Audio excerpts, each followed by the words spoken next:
idosos, adultos e crianças migrantes. Mesmo que a calamidade tivesse tomado conta da região Nordeste, a notícia da seca demorou para chegar até a corte. O imperador Dom Pedro II, que estava desde 1876 em viagem pelos Estados Unidos, Europa e Oriente Médio, retornou em 1877, quando a calamidade já estava espalhada pelos sertões. Na capital do Império e nas províncias do Sul, bailes e banquetes beneficentes para as vítimas da seca foram organizados. Embora essa atitude estivesse muito longe de enxergar os flagelados como eles realmente eram, seres humanos. Diante do desastre, o governo de Dom Pedro II criou uma comissão imperial para desenvolver medidas que pudessem diminuir o impacto de futuras secas.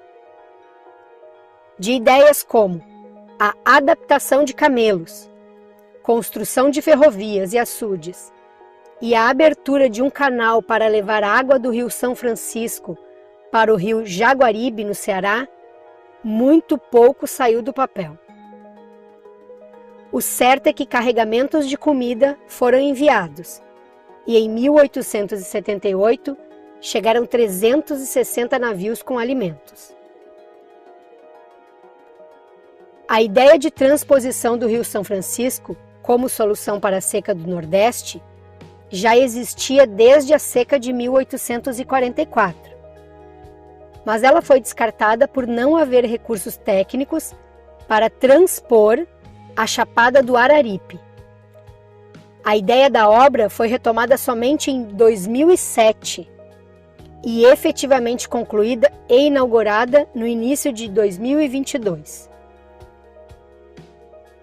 A ideia de levar água para a população nordestina durante a seca de 1877 ficou só no papel, pois foi só depois que a tragédia acabou que Dom Pedro II determinou a construção do primeiro açude do país, o Cedro, em Quixadá, no sertão central da província.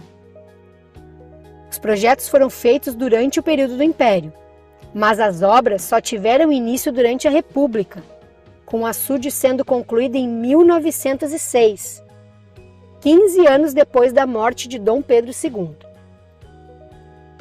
Tempos depois, em 1915, muitos sertanejos morreram quando a seca assolou novamente a região e mais uma vez o poder público não estava preparado para o combate.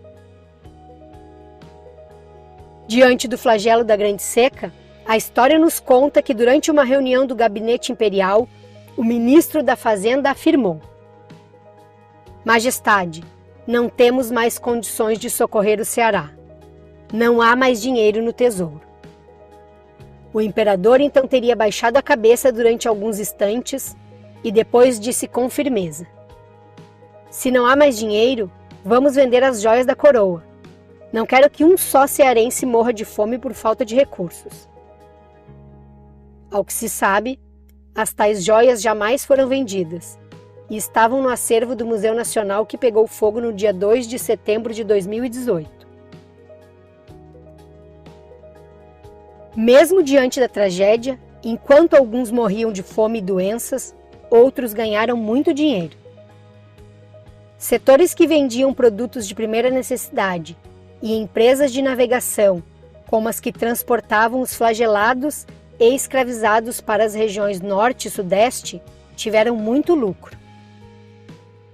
Além disso, a seca se apresentou como uma oportunidade para a classe senhoral cearense, aliada ao poder imperial, expandir seus ganhos ao superexplorar o trabalho dos flagelados, em especial a partir da instalação da estrada de ferro de Baturité, que avançava de Fortaleza rumo ao sertão.